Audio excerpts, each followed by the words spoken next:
સંદેશ ન્યૂઝ તમારી સાથે સત્યની સાથે સુપરફાસ્ટ સમાચાર સાથે હું છું નવીન દાફડા।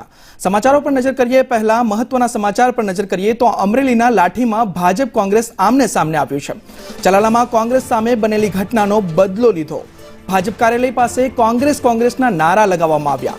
પ્રતાપ દુધાત વીરજી ઠુમ્મરે નારા લગાવી રોષ પણ વ્યક્ત કર્યો છે। મોટી સંખ્યામાં કોંગ્રેસના કાર્યકરો ભાજપ કાર્યાલય પહોંચ્યા અને તેઓએ નારા લગાવ્યા। કોંગ્રેસના નારા લગાવીને તેઓએ રોષ વ્યક્ત કર્યો છે। પ્રતાપ દુધાત વીરજી ઠુમ્મરે આ નારા લગાવી રોષ વ્યક્ત કર્યો છે। મોટી સંખ્યામાં કોંગ્રેસના કાર્યકરો જોવા મળ્યા। તેઓ ભાજપ કાર્યાલયે પહોંચ્યા અને વિરોધ નોંધાવ્યો।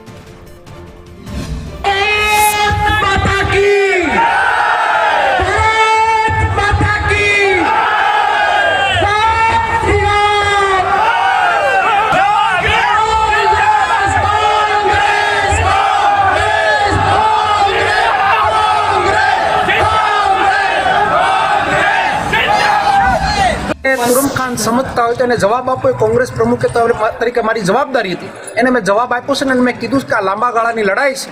अमारी कोई व्यक्ति सामेनी लड़ाई नथी, आ विचारोनी लड़ाई छे। आ छूटक फूटक लोकोनी सामे अमे नथी लड़ता। भारतीय जनता पार्टीनी संस्थाना आला नेताओ एटले के एना उपरना मोटा बाप सामे अमे लड़ीए त्यारे गभराવાનો કોઈ પ્રશ્ન નથી ને સલાલાની જનતાને વિનંતી કરું કે ખુલ્લી તાકાતથી મતદાન કરો।